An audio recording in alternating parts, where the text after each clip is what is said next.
That's got coffee in it. People ask me what I do for a living. I'm actually a crisis manager for ExxonMobil.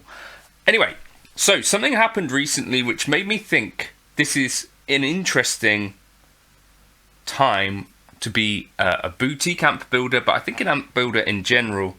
This was that Mixwave worked with 2Rock to bring the 2Rock Bloomfield plugin. Now, I did a demo video of that was sponsored for Mixwave, and I thought it was a really great sounding plugin. Some people kind of thought it was expensive for what you get, and kind of, I mean, isn't that the 2Rock way? I don't know if any of you guys got to trial it or anything like that, but is this a good or a bad thing for amp manufacturers to be essentially conceding that there is, I think, a huge audience out there for the digital versions of their amps? Is this a good thing or a bad thing? This channel is supported by TrueFire. TrueFire is an online library of lessons from some of my favourite players. There's thousands of lessons on there. You can use the promo code JNC40 to get 40% off of any of their courses.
This has been going on for a little while, but this is the first time that it's been like a proper, you know, if you think of an expensive, luxury, maybe a little on the dentistry side product, like in the guitar world, you think maybe Vemiram pedals, do you think 2Rock amplifiers, you know, what do you think of as like these really expensive, like luxury things over and above in terms of just being really expensive stuff? And, you know, I think 2Rock amps are pretty great for certain things, but there's no denying that they're actually, you know, pretty expensive, boutique, built by sort of a small team of folks that are, I think, definitely experts, right?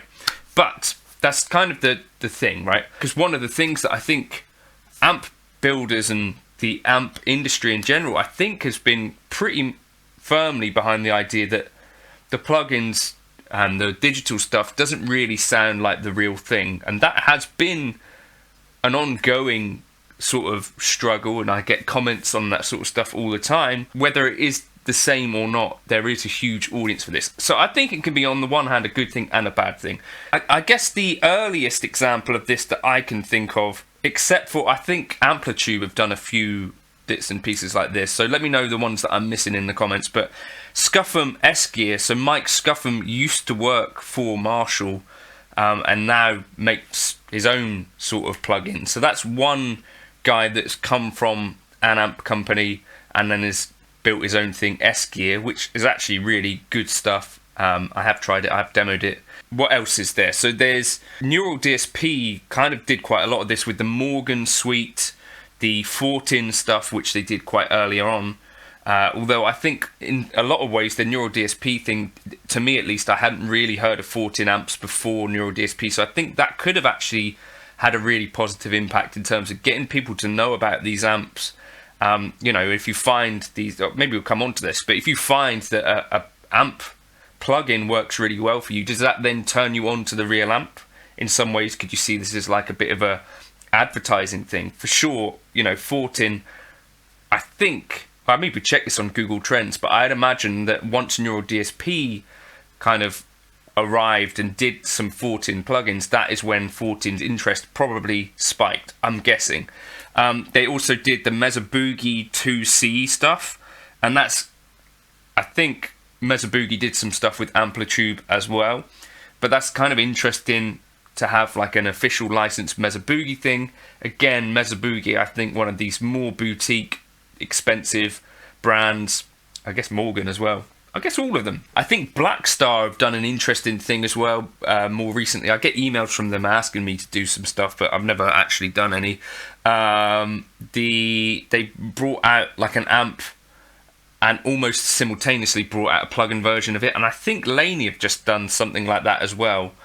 And is this something that we're going to be expecting amp manufacturers to do? That's really one of the cool things about it, is that you could, say you had like a new amp launch, if you do have a team of people or you've got people that you're working with, like say Mixwave, next time Two Rock had a new amp, say they had that, the 4-5 grand deluxe thing, if they'd come out with a plugin with Mixwave at the same time, then would that kind of boost the interest in that specific amp at that time? I guess you'd probably get more people talking about it, and more people that are able, I guess, to spend sort of 100, 150-ish pounds or dollars on a plugin. I'd like to know your thoughts on that. I'm not someone who's bought a ton of plugins because I get kind of sent them for free, or people ask me to demo them for free. So I'm not really one who's particularly used to this idea. Of course, in other plugin stuff, you know, you buy bits and pieces. It also reminds me of like Marshall, where CEO of Marshall has been talking a little bit about how they need to get into the digital game, and like Fender with the Tone Master stuff. To me, there's a little part of it which is like, actually, I feel like the energy is maybe better put into the amps themselves rather than spreading across different teams. So if you know, and licensing out these plugins might be, you know, like Neural DSP are used to making plugins. If they did an official Fender one, yes, you'd be sharing the profit or whatever, but I guess Universal Audio have done a bunch of this stuff as well. But I think it's the best of both worlds, where it is an official like Two Rock thing or official Mesa Boogie thing, where both the amp manufacturer and the plugin manufacturer are getting something out of that, right? Versus, so like the Line 6 way, or typically most modelers are kind of just taking the thing and then not actually doing too much because they're not allowed to, or not affiliated, or not officially allowed to use the proper terms for these things. So you don't actually necessarily get that crossover in the same way. I don't know, is this a good thing or a bad thing for amp manufacturers is my real question, or is it just a thing? Hopefully it generates a bit more income for amp builders to be able to do the thing which I think they're struggling to do a little bit. It's kind of the impression that I get, that amps as a general kind of industry have sort of shrunk back a bit, but hopefully this is a way that they can keep the wheels turning a little bit and then continue to make cool amps for the people that still need them. And for me, for instance, I'm not going to buy a Bloomfield Drive amplifier, I don't think, but I can try that plugin and get some cool tones out of it. And maybe that's more like what the bigger audience of the guitar buying public are actually like. Maybe plugins presumably are going to sell way more of them than actual amps, presumably. But is this going to eventually sort of erode away the amp business even more? Let me know your thoughts.